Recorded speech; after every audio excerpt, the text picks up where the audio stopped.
Welcome to the Wildcast Podcast, coming to you from Wildcast Studios, with your hosts Adam Lund and Jeremy Boucher. Oh, welcome back to Wildcast Studios for a very important episode of the Wildcast Podcast, your unofficial voice for all things Moncton Wildcats.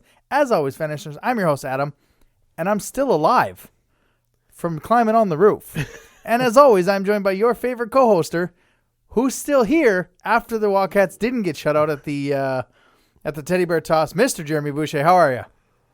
Well, let's be honest. I'm a lot better than I was at 5 p.m. on Sunday. Yeah, a lot better than we were on Sunday afternoon going into the evening. Because, I might not have been here if there was a different result of that game. No, we avoided that. You had a full Christmas weekend, though. I mean, we kind of both had a full Christmas weekend. Mm-hmm. Based on the mall, you have to believe COVID's over in this Christmas season. Yeah. Good Lord. Busy. Yeah. It was really busy. I was there on Sunday, and spent $600, which is about a third of my spending for this year, believe it or not. Hopefully I can trim that down a little bit. I can't do an $1,800 Christmas right now. Yeah, I feel like we should play the intro for Chris for you. Yeah. Here comes the money. It's just, you go to the mall and you go Christmas shopping and you have your mind set on what you need. Yep. And it's like going to Costco. I'm going there for one thing. You go there for, a few things, and you're walking out with a cart full. Because when you go shopping, you're like, well, you can't wrap presents without wrapping paper, so you got to get wrapping paper. Well, you can't wrap presents without tape, so you buy tape. And it's like Walmart has everything so strategically placed in that store that just your eyes are always drawn where they shouldn't be, and that's how you end up spending way too much money. Yeah, I went there Saturday. I almost had to park at Rosanno's, basically. Like, I went in the Toys R Us entrance because it's just the easiest entrance to get to. And it was just like, get me out of here. Like, I started my Christmas shopping, so I haven't really got into it yet. It's really tough. We ordered all of Haley's gifts. So those are ordered. Those are being sent to her. But yeah, I went and got something for Lila, and yeah, luckily we went to Walmart, I don't know, 2 weeks ago when I wasn't having a good fantasy football day and wanted to spend money because we needed new Christmas decorations for our tree. And so we bought the Walmart 4-pack because there's only 2 of us this year, so there won't be much gift wrapping. But yeah, it's the gift wrapping, the tape, then you need this. And that's why I'm more of a bag guy for Christmas gifts. I'm a bad guy just because I don't know how to wrap. What? I still don't know how to wrap. I am the worst rapper when it comes to gifts. You could put a microphone in front of my mouth and I could probably sing you a song. That kind of rap. But yeah. Gifts, there's no way I come close to gifts. Megan and I finished up our shopping, and the first place we went after that was to my parents so that her and my mom could do the wrapping. And Dad and I just watched football. And that was it. Oh, yeah. We didn't get out of we probably got out of the mall at 4:30. Yeah. And got to my parents around 5 and didn't leave there till 7. And there was just so much wrapping, and I'm like, holy crap, just get this over with. But I still have, I've still got my parents to buy for. I've still got my nephews to buy for. I've still got my brother-in-law to buy for. I don't even know if I'm getting anything from Megan just because it's... it's just give her a hug and a kiss. Well, that's it. I'll give her more than that. But, did Avery get her letter sent off to Santa? Because at least those gifts come wrapped, right? And I got a little wrap hack for you. Easiest wrap I ever did. If you're watching on YouTube, you put the square, right? Mm-hmm. Put the gift in the middle. Mm-hmm. One side on the top, tape it up. Yeah. And then for the edges, crinkle it like a candy wrapper. Okay. Boom. Okay. Done. That is Layla's favorite gift. I used to wrap all of Haley's Santa gifts didn't come like that, but when her mom and I split, she knew what gifts I got because I'd wrap a kind of a 2 or 3 like a candy, and that's how easiest wrap job in the world if you're if you're needing it. Good call. Thank you. Good But she got her letter off to Santa. Did she see Santa at the parade? How was the parade? Yes, yeah. See, you know what? The parade wasn't what I was expecting. No? There hadn't been one in 3 years. Yeah. I was expecting a more energetic crowd, a more energetic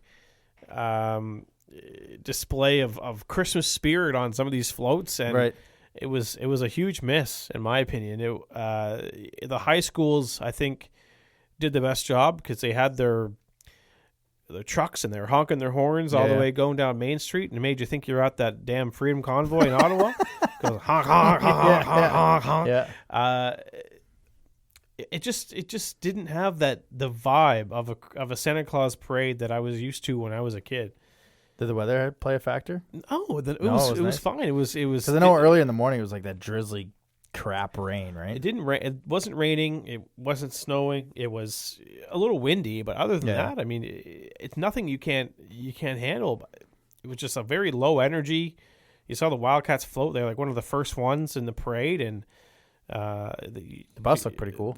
The bus looked really cool, but then you look at the players in the parade, and I mean, they literally had the same energy as they did against Friday night at the Avenir Center. Oh boy.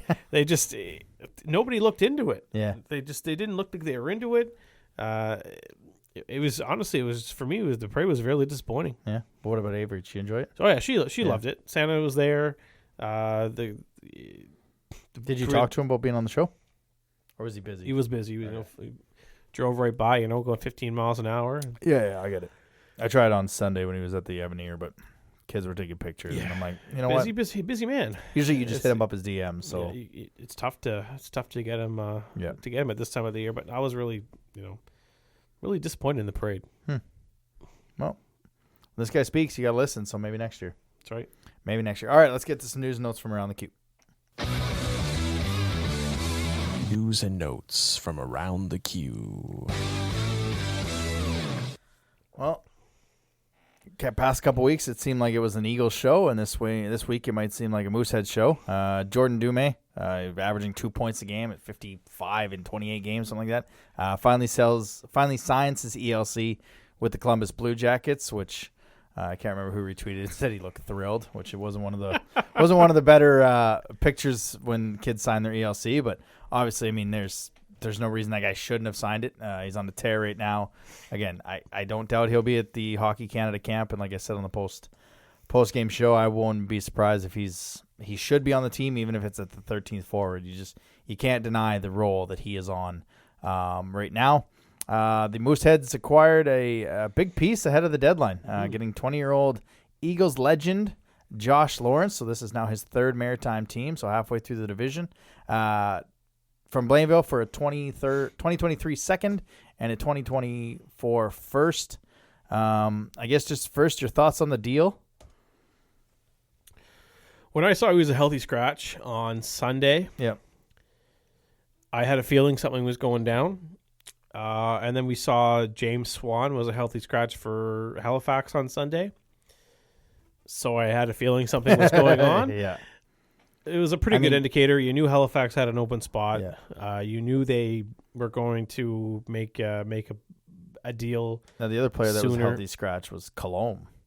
So Yes. Colombe was Yeah. a healthy scratch. So you thought, well, maybe they upgrade in goal, right? As we've talked about a couple times on the show, but I've never been a big Josh Lawrence fan. yeah.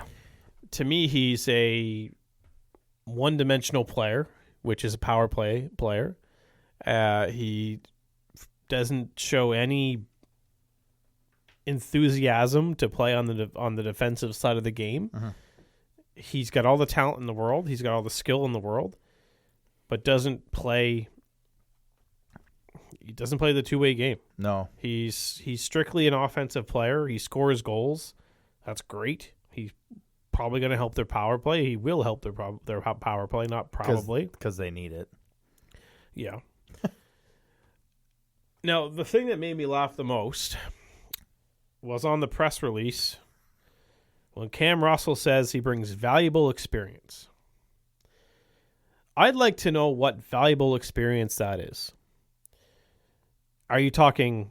Because he better not be talking about playoff experience, because Josh Lawrence has yet to win a playoff round, despite being a Memorial Cup champion. Yep.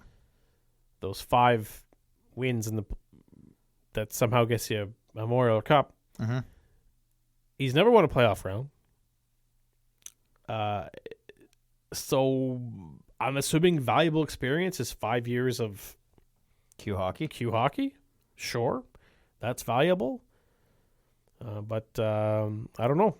I'm not sure if they're going to be happy with this move come playoff time. Yeah, I mean, top 6, he fits right in. He gives them some depth on the top 6, especially putting the puck in the net and on that second power play. Friend of the show, Gareth McDonald, has tweeted after the trade. He's got 15 goals, 17 assists in his last 19 games. So he is putting the puck in the net. But I think one of the biggest things that they got is 60% on faceoffs. Mm-hmm. So it just gives him another. I mean, he'll probably play behind Biasca. On the second line is their second faceoff guy, which gives them, you're winning faceoffs, you're controlling the puck, right? You don't have to chase it. So it's not the 20-year-old I thought they would add. I thought they might add, and they're not done. They still got time, but I thought it might be a goaltender, especially when Colom was healthy scratched for 2 games. But does this set the market? Is this too early to set the market? Does it? Because he's a 20 that moves, but it's not going to set the goaltender market because that's going to be different. But what does this mean for Melanson, who, it's going to be a half-year player kind of thing? Well, if Josh Lawrence is a 20-year-old is worth a first and a second, it's going to be a pretty heavy price tag on the old postseason for the trade period this year. And Halifax is not done. They are not done. No. They probably are going to go out and get LaPenna. And that was my goaltender for Gatineau. If that happens, it's a good thing we got 2 wins against them. They're going to need to. They're going to need to include a 20-year-old in that trade to Charlottetown. Yep. And it just so happened that I noticed Stefan Huard Jr. was playing 4th line for Halifax on Sunday. So I was like, interesting. Okay. So maybe they're going to do LaPenna to Halifax with Huard going to Charlottetown. Please don't. And then there's obviously going to need to be a goalie involved because Charlottetown can't. No, they can't go with Finnegan. No. So, sorry. Yeah. So they're going to Halifax will have to trade a goalie, but they won't be able to trade a goalie right now. So they'll have to healthy scratch one of them until the trade period. But which one makes more sense to go to Charlottetown, Mathis Rousseau or Brady James? As an outsider, I think it would be Rousseau. I think if you're Charlottetown, you're Holton, and you are looking at those 2 goaltenders, I think for your franchise, I would probably grab Matthias Rousseau. For me, I think he's better for them than Brady James right now. Brady James kind of taking a backup role.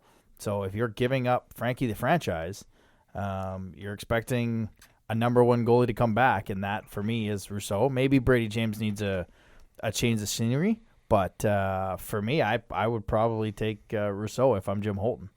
So if LaPenna gets hurt in Halifax, you think they're going to be okay with Brady James as a starter? I don't think that. That's what I mean. If I'm Holton, I want Matthias Rousseau, but if you're Halifax, you're trying to send Brady James.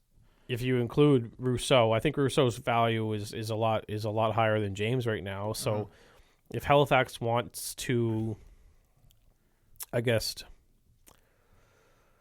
not get hit so much on the asset side of things, you probably want to give up Rousseau. But I think I'm the other way. I think it'll be James just for the sake of, because Rousseau could net you another defenseman because you need probably one more defenseman. Mm-hmm.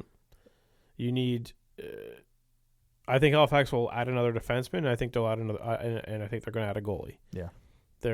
I think they're 1 defenseman away from, if they get LaPenna and then they get another defenseman, I think they're right there.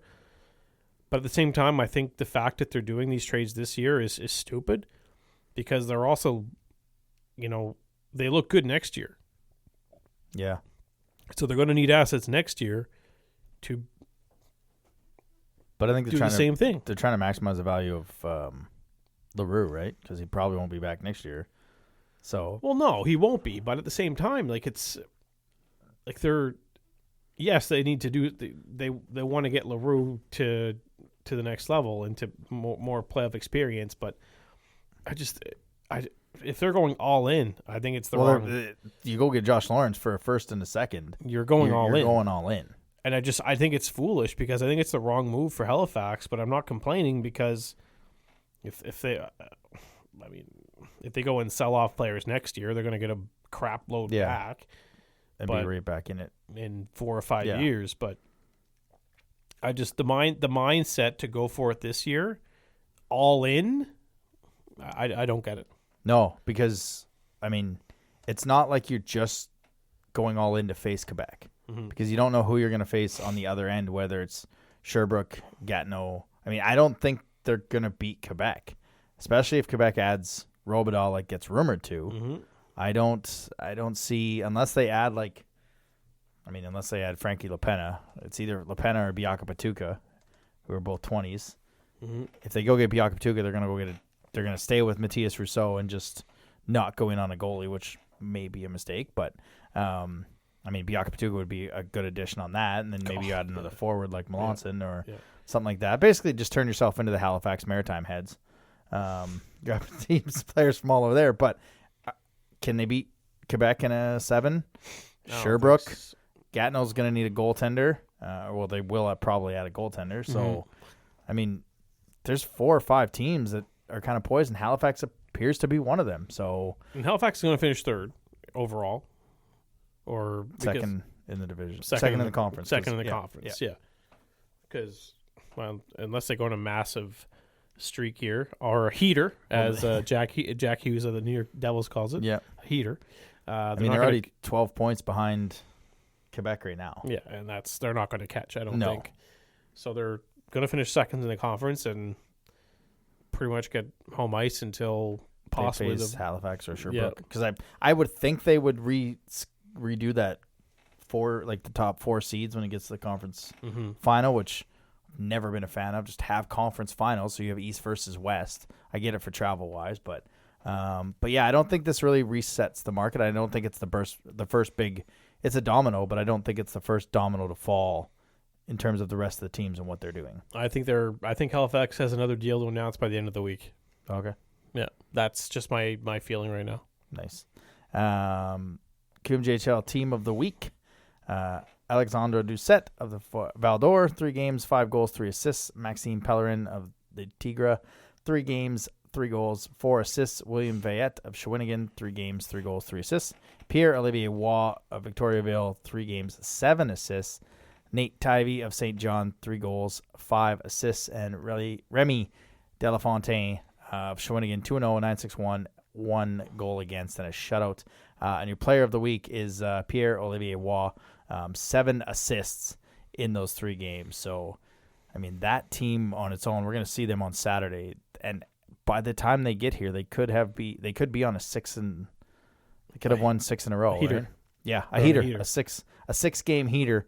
And then your alumni of the week was former Wildcat Alex Dubois, who's playing over in Europe and is a client. Dubois, and is a client of friend of the show, Nick Riopel. There you go. You got any fond memories of Alex? Or what's your Alex recollection? Dubois? Oh, boys. He was a goalie. He was he was one of those goalies that was quick, athletic, made 5-bell saves, made saves that you just wouldn't believe. Some of the quickest, like he's probably one of the quickest goalies I've seen in this organization ever have. Oh, really? Yeah. Oh, he was lightning fast. Like he got across a crease, like I've never seen before. Huh. Yeah. So because he was small, he was, he just had that lateral ability to athleticism. Yep. And did he win the Memorial Cup with Shawinigan? And then he came here as part of the Gormley as futures. Yeah, okay. Which will go down as probably one of the worst. You've said that before. Deals, yeah. It's crap. Stink. I was trying to find out what that trade was.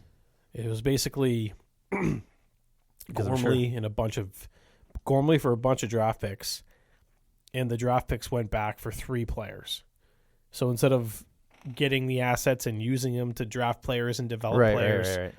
they flipped them back to Schwinnigan, and they brought in Alex Dubois,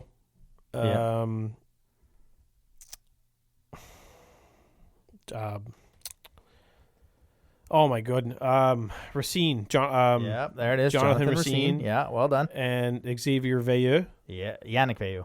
That's the one. Yeah. Yeah, and I think Narbonne ended up in Moncton as well, but I don't know if he was part of the Futures. Yeah, they but Moncton sent a 5th in 2012, a 5th, Lewingston's 5th in 2012, first round in 2013, back to Schwinnigan, and a 3rd and a 5th in 2013. so stupid.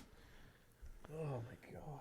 Oh, I mean, Questionable fucking decisions this team has made over the years. yeah, that doesn't.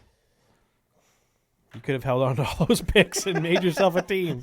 Yeah, But no, you wanted to go build yourself a clique, with bringing in. No, that was yeah, because that was the problem with that team that year. Is the Schwinnigan players they were part of their own clique, right. and I think you guys talked about that. Yep, they just didn't bond with the others, and I mean, you got to the conference final in 2015 with them. Well, I think. Yeah, you did. yeah, well, whatever. All right, let's get to your.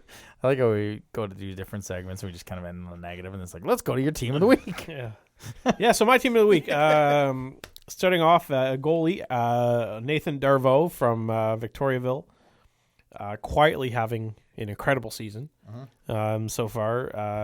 1.97 goals against, 940 save percentage. Wow. Numbers like that are just, they just blow your mind. Yeah. And take that in consideration. Only 1 shutout. Of those numbers, he's only got 1 shutout. Really? Yeah. Wow. So he's got a less than 2 on the goals against, a 940 save percentage, only has 1 shutout. So he's bonkers, so good this year. That goaltending duo that they got over there. Yeah.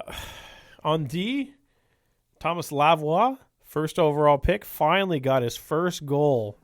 What a monkey off his back. Yeah. It only took 3 months when he was supposed to have 3 goals and 2 assists in his Q debut, according to Andrew Barrington. There it is. Yeah. We missed last week. Yeah, we there did. It is. Yeah. Yeah. So I had to get it in there. Yeah. Well, they're coming here this week, right? That's true, yeah. And then Pierre-Olivier Roy, who was obviously the player of the week. Second in scoring amongst defensemen. Only has 1 goal. Really? Yeah. So he's He's an a assist- playmaker on the back end. Yeah. Assist machine. Yeah. Forwards. Big Bill Zonin. Nice. Yeah. Impressive rookie season. Big fan of his play, and especially after seeing him 2 times in a week. Yeah. He's going to be like a. I'm trying to think he's almost got that lanky skating style, but he's quick. Like who am I thinking of? Who's the guy on the Rangers? This year? Reeves? Panarin? Panarin? Yeah. Yeah. Panarin's quick and shifty. He's not Yeah. tall, but he's quick and shifty. Yeah. Yeah. I I was thinking like Getzlaff. Ryan Getzlaff too. Getzlaff was big. He's like 200 pounds. Yeah. Zach LaRue, I have to go him just because he finally made his season debut. Yeah. A goal and an assist. And my favorite one on the team of the week here, from Val d'Or, Felix Lunam. Played in his first QMJHL game on Saturday. Yep. Against St. John and scored a goal. Scored into his own net, but scored a goal. Really? Yes. Oh man. So congratulations on your debut. All right. That's a minus. There you go. That's my team of the week. But hey, that's not a bad team either. They stayed disciplined this week. Yeah. That's right. We were Didn't need to pull the goalie or even, anything like that. even strength. Even strength. Stayed disciplined. So that was excellent. Scored on his own net. I think was it Jamie Tozer retweeted it? That's how I found it. Yeah. Oh man, it's bad. Like the goalie just cleared it right to him, and he just Oh. poor kid. Wah wah. All right, let's get into the weekly rewind. Weekly Rewind. All right, well, the Wildcats go 1-1 on the weekend, losing to the Huskies and beating the Mooseheads, bringing the record to 12-10, 0-1, 25 points, second in the Maritimes, and now fourth in the conference as Chicoutimi just weaseled their way up there.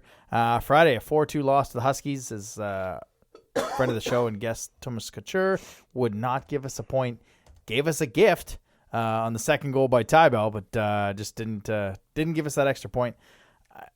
Man, for whatever reason, I don't know what it was. Maybe it was the fact that, that first game after the road trip, like I've said many times, is always the toughest. But it also was a weird one. I mean, 6-3 in shots in the first period. Both teams just kind of didn't really establish anything. Mm-hmm. And then Moncton again went Moncton and had 6 shots in the second, 6 shots in the third, and really had 6 shots in the third, which kind of killed any momentum, any chance of anything. And like I said, Couture gave us a gift on the Tybell goal to give us the lead, and then Mueller doesn't get back on the back check, and Verdun was able to tie the game, and that was basically it. Like Moncton that was it. They were done, and took a 4-2 loss, and just wasn't good at all. This is a perfect road game by Rouen. Yeah, that too. I don't think Rouen played bad. I think they just played well defensively. Yeah. They were blocking chippy for shots. 2 teams that don't play each other. Yeah. Maybe that has to do with playing 2 times in a week. Mm-hmm. Blocking shots left and yeah. right. It was a physical period. The game was physical. Mm-hmm. But it just came down to opportunities and Moncton just not getting enough shots on net. You can't go 2 periods with 12 shots. 12 shots, right? 6. Would you say 6 in the second, 6 in the third? 3 in the first. 3 in the first. You can't have that, and it's you're not going to win games that way. You're not getting opportunities. Yeah, we were lucky we got a gift, but there was also a gift. I think one of our goals was a gift as well. One of the Rouen goals was a gift too. So I think both teams' second goals were gifts, if you want to put it that way. I'm not. Maybe I'm drawing a blank here, but I think Rouen's second goal was. I'm not sure if it was a giveaway by Simon, but it was something happened that it was just a. Who scored the second goal for Rouen? Thomas Vernon. Yes, it was that defensive breakdown where he was just literally alone in front of a net. It wasn't a Simon error. It was just a defensive break. I've never seen someone. I'm not sure who it was that passed it to Verdun, but I've never seen someone Big Bill get around Morin so easily. Yeah, it was just that was Fontaine going around Morin, and then Vernon just beat Mueller to the front of the net. Yeah, and I just never see it's Morin, but it was just a defensive lapse that you don't see very often from him, and it was almost like a gift. You just allowed that goal to happen because you were just so lackadaisical and not playing. It was just a complete mess, and that's all I want to say. Like, it was just not a good game at all. No, on the Huskies side, Daniel Borash, that guy is a good. I was late to that one, so I missed the first goal. But driving to the rink, I'm like, why is this place so full? And then you forget that Rennes got like 7 people from the Maritimes, like Cohen Strang and obviously Gill and their coach. There's a couple other that I'm just like, Leighton Carruthers. I'm like, oh yeah, that's why. You think Quebec team you'll get there? No, they got a lot of players. So I come away, Big Bill. I mean, you just talked about him. Mm-hmm. He is a shifty, quick, physical player. He's not afraid at 16. I was really impressed by him. Daniel Borash, again, he was good lettuce on that kid. Mm-hmm. There's some good hair on there. The lines wise, they kind of put him in the blender, and it was this one and against Halifax, which turned out to be in our favor. But when Baudouin isn't in the lineup, and you're missing Baudouin and Auger, that is a big chunk of our lineup missing. They kind of put some lines in a blender. Bishop was in the second line.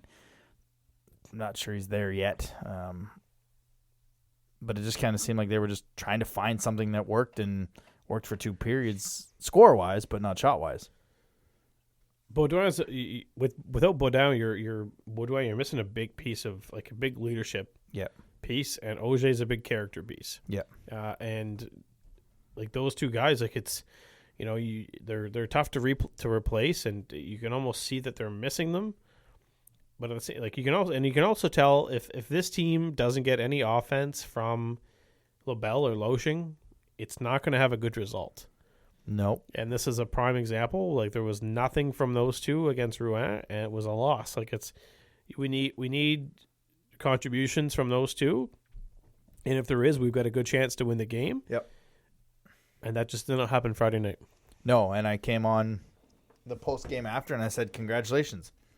We've turned into a one-line team. Mm-hmm. And if you shut down Loshing, you shut down LaBelle, you're going to have success against this club. And, you sent me the lineup Saturday and asked what we were doing. And I think they were trying to find some depth. So the Wildcats go in Sunday. You had us in the first half. I'm not going to lie. This win on Sunday, up until now and probably for the year, is the character win of the season.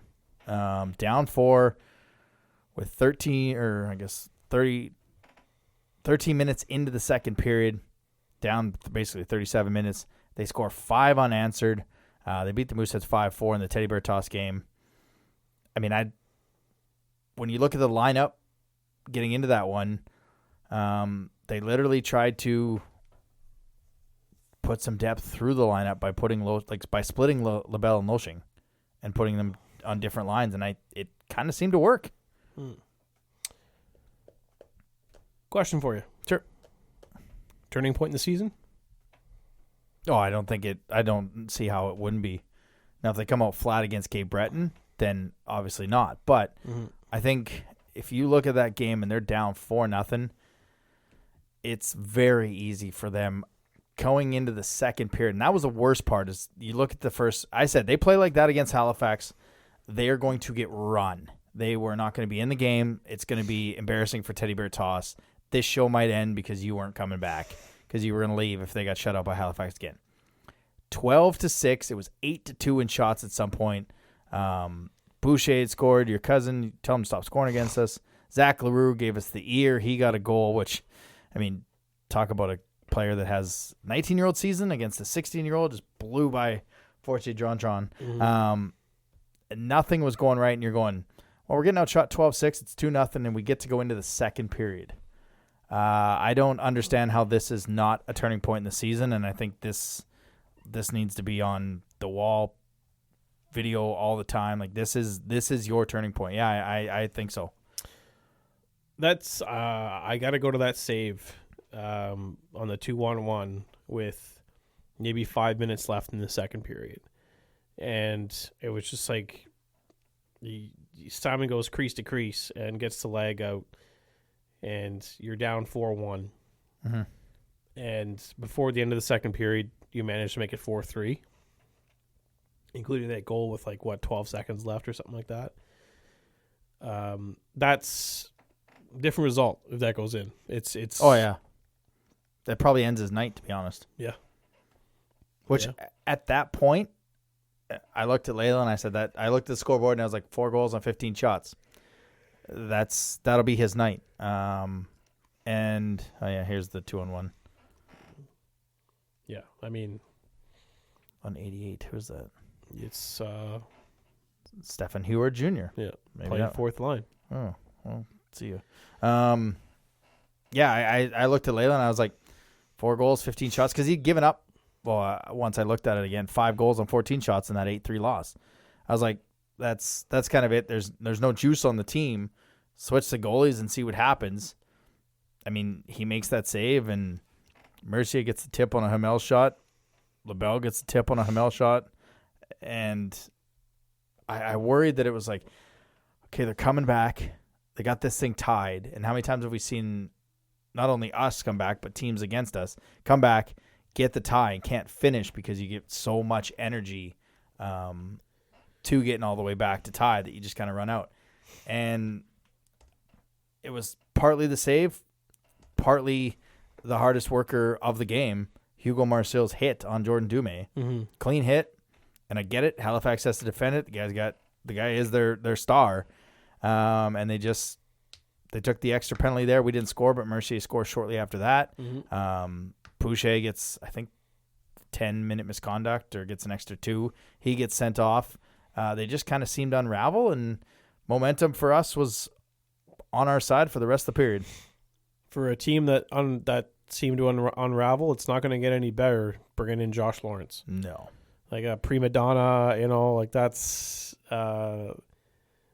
it's a tough addition to the to a dressing room if they're going to be acting like that when they're falling apart. He's not a good piece to have around. If he's not a character player. And that's just like I said, I've never been a fan of Josh Lawrence. So good luck, Halifax. Not to say you're going to need it, but you might need it. You need more leadership on that team. Let's put it that way. So I would assume that we can 85% guess that maybe Mr. Lacroix listens to the show, as you called for Steinman to be, as you called for the number one to be the number one, and let Filion just kind of watch a couple games. Nailed it. Yep. I mean, he goes 1-1, but still, he had that beautiful tic-tac-toe save against the Huskies. I'll say it again. I said it last week, and I'll say it again. He's making the saves to give this team a chance to win. Case in point, literally the one we just talked about. Yep. And he made a couple against Rouen. He made that glorious glove save. Yep. We're getting used to tweeting Steinman with eyes. The eye emoji. he like I wasn't kidding. Like he needs to be the one that's playing. Like it's Filion. Maybe he watched. Like I said, watched a couple games. He watched the Rouen game. He watched the Halifax game. Okay. Do I think he can start against Cape Breton? Yeah. Okay. Sure. Let's give him the start against Cape Breton, but let's not go and start piling these starts on against him, because he at this point, I think he should be, for every 3 games he should be playing 1 until he can take the step and start making saves that Steinman's playing or Steinman's stopping, because it's just not there for him right now. And what a reverse. Like we talked about, he had to play 3 of every 4, and he was clicking in October, and something basically for the whole team in November, but something is just amiss with him. And maybe it's the fact that they fumbled his development and didn't let him take his lumps in year 1 and 2, where he's having these games where he's not playing well and the team's losing, and it is what it is. But I mean, I have no doubt as we look ahead, the Cape Breton game was supposed to be Victo Cape Breton. It's now Cape Breton on Friday, Victo on Saturday. I mean, I got no doubt that Filion's probably playing against Cape Breton, and you got a team in Victo that could have six dubs in a row on a heater. Mm-hmm. You're going with Steinman in that one. You're not playing him in both, so you'll split the goaltending that way. But what do you do? What do you do with the lineup? You keep it the same as it was against Halifax, or you try to jumble it against more? Because do you put Loshing back up with LaBelle? Because I had no problem with Lounsbury up top. I thought he played really well. Not having to worry about taking draws, having that extra assignment as a centerman. Mm-hmm. I thought him and LaBelle played pretty well together, but you tried something on Friday, it didn't quite work. You tried something else where you split LaBelle and Loshing, and we don't know if Baudouin is coming back. That'll make a difference. But you just kind of stay status quo with the lineup, except for the goaltender. Well, it's like those Sundays, those lines on Sunday looked like they were just thrown at a dartboard. Right? Worked. You take everybody's names, you throw darts at them. Yeah. You're just looking for chemistry is what you're doing. Well, yeah. Hopefully there's some reinforcements coming in this week. I mean, I know Auger's starting to skate, but I don't know if he'll be ready to go this weekend. But I don't know. You got to figure it out. Did he miss all of November? because you talked about Baudouin's leadership and then Auger being the character. I'm like, did he miss all of November? Because that could be a large piece of why this team just hasn't Well, let's check. kind of clicked it. Let's see when the last time he played was. Because Yeah. it's been a while. Yeah, it's been 2 or 3 weeks at least. Yeah. So if we go here. Go the old roster. Yeah, 22. At some point, we'll be prepared for all these random questions with tabs open all over the place. But we're just not. We're not there. We're not. No. We're not pros yet. no, and you guys don't want that. You want us to be real, to connect. Last time he played was November 4th. Yep, that'll do it. So he Yeah. was pointless, and he's basically been pointless since October 28th against Gatineau. We beat St. John and lost to Charlottetown and Baie-Comeau. Yeah. So, I mean, this isn't obviously all on him, but it just Baudouin out and Auger out. That's a big chunk of your top six, and it's given guys chances. I mean, Mercier had 2 goals Sunday and assist on Friday, so I think he's kind of gotten out of the fourth line doghouse. He found a nice little connection with Loshing, and I think Loshing's speed allowed him to be like Auger, be the hands guy and make the moves and the shot and be where he needed to be. I liked the lineup that they had on Sunday. I don't even remember what it was because it was That's why I so had to go messed find up, it. right? That's why I had to go find it. It just you're so used to the lines being the same, and then you look at the lineup for Sunday and you're like, what is this? Like, who came up with this? And you look at it, like, okay, this is definitely a loss. Yeah. Just look at the lines, and you're just okay. Well, we clearly don't know everything. At this point, if I see Steinman as a starter, I just know that we have a chance to win. Yeah. And that's I know this week we're saying names. Last week we kind of kept it on the DL, but I'm pretty sure he made it obvious. One should be one. Well, I mean, it's. You don't have to listen to us to understand No, goaltending No. and what's going on. And the guy backing up, we still have all the confidence in the world he can get it. But there's a big difference from being the backup to 2 20-year-olds in back-to-back seasons and being the guy. And maybe he's just not the guy type. Maybe he needs to split the carries and be a 1A, 1B situation, and that's not a bad thing if both goaltenders are going the way they were going in October. it's never bad. I mean, we've seen it work, right? We've seen it last year in Shawinigan. Coulombe and Lavallee split the duties half and half. Yeah. And I mean, it's worked in Halifax. We saw it work in Victo the year before. It's worked with Halifax with Russo and James, but Russo's kind of taken the leap recently. But so it works, and it helps with I guess no fatigue down the stretch, right? Because goalies are going to be an important piece in the playoffs, and the last thing you want is a tired goalie. So if it ends up being both these guys, sharing the duties, that's fine. But we still need someone to take the leap, which hopefully will happen over the break. Because maybe Filion just needs a refresh. A mental break. A mental break. Time with his family. Because when he played in Shawinigan last year in front of his family and he got a chance to visit with them, he came back and was playing some of his best hockey. So maybe that's just what he needs. Maybe he needs a mental break and recharge the batteries a little bit. He comes back in the second half and becomes the goalie that we were expecting him to be. But until then, I still think we need to go with Steinman, and that's just how I feel. No, I don't. I'm with you on that one. Who was the goaltenders that they split? Hurtubise and Darvo? Darvo, yeah. Was it those two? Okay. Yeah. I couldn't remember who the other one was. I knew it was Hurtubise, but which speaking of Victo, I mean they're coming in.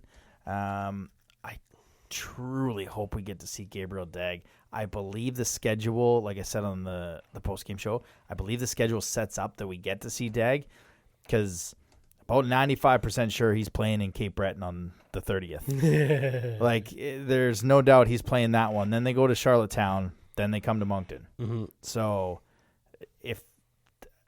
who played in their last game? I think it was Dag because he got the shutout. Yeah, it was Gabriel Dag. So, I mean, I would assume that they're going to play him against Cape Breton and I'm sure he wants that one in Cape Breton when they didn't take him first overall.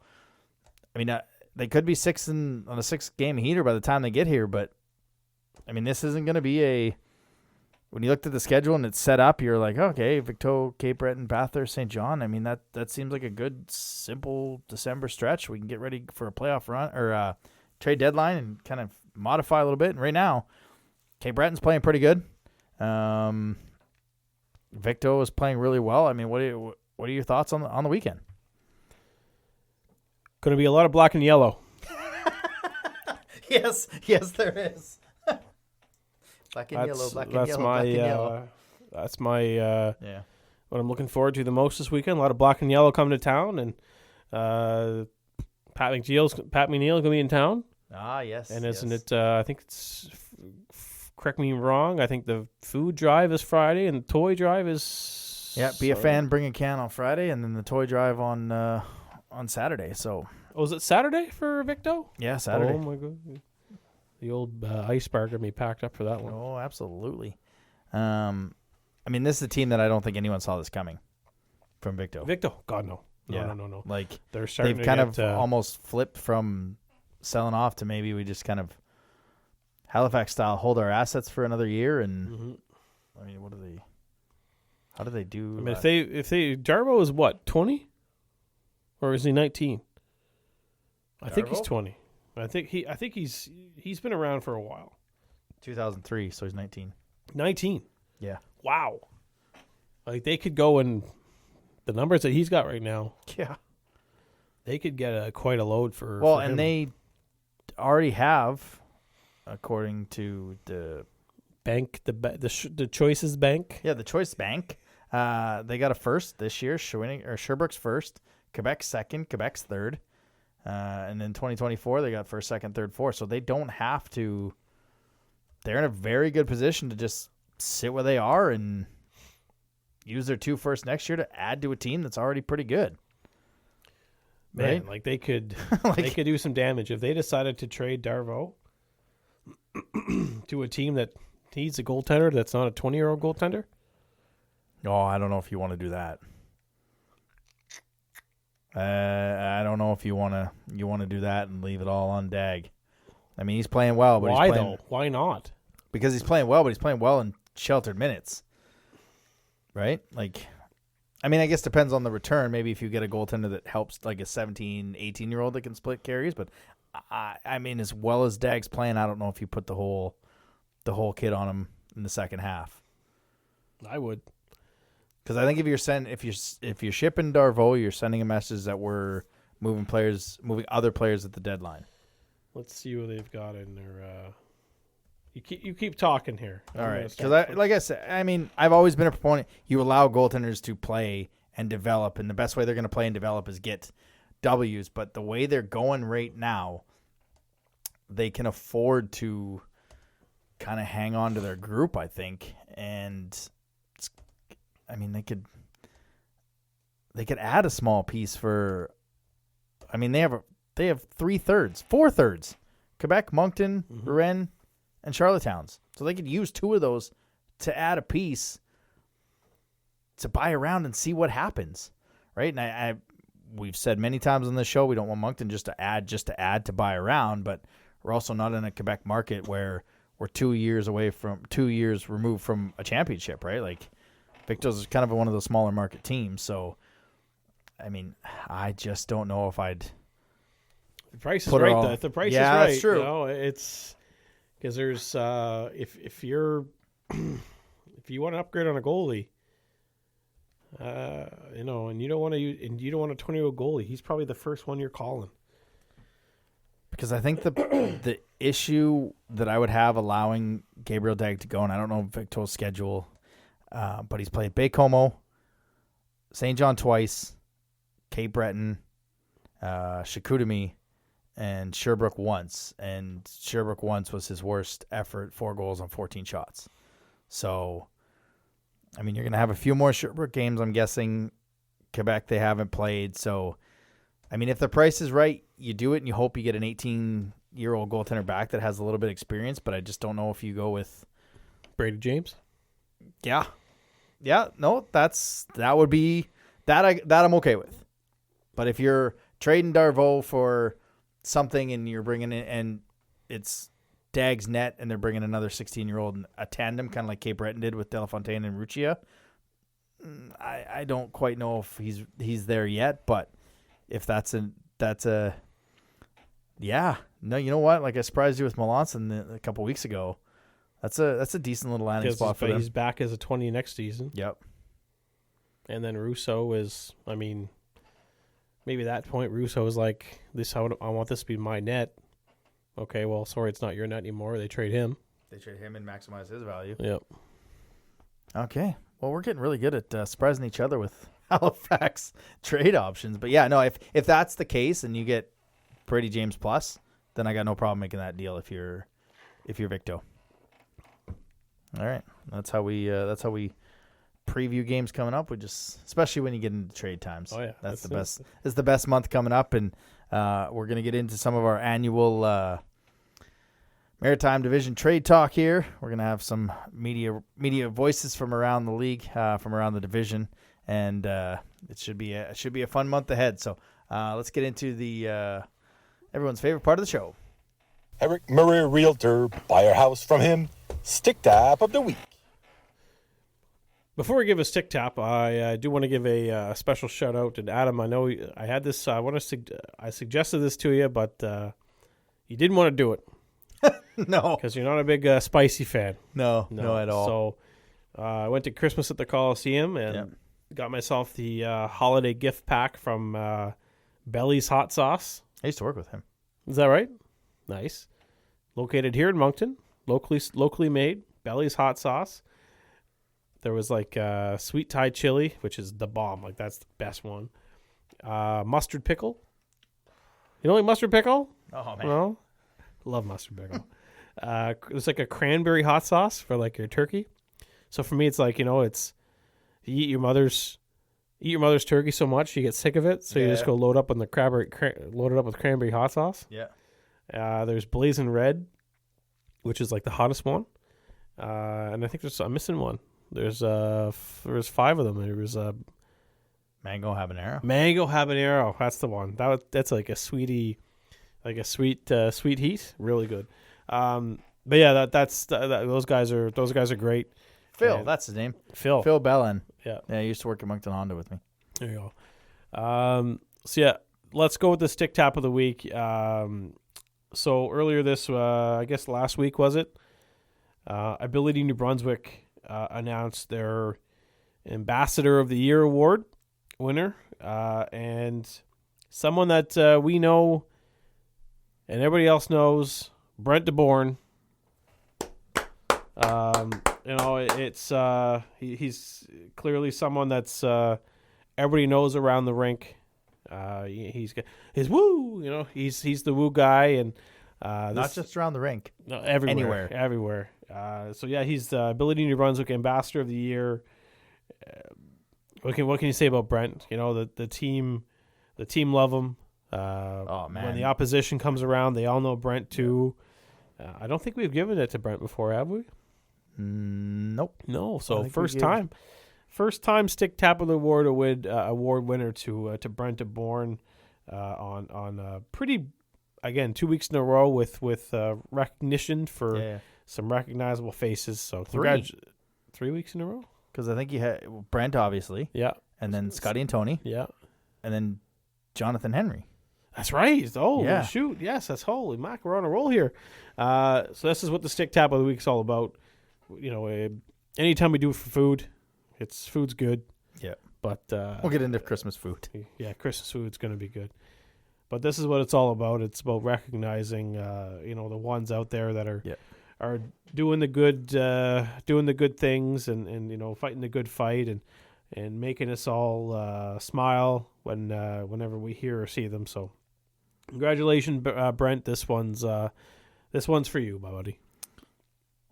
The Stick Tap of the Week, sponsored by Eric Murray Real Estate with the RE/MAX Avante team. If you're looking to buy or sell a home in the Greater Moncton or surrounding area, make sure to check him out on social media or give him a call at 506-863-8802.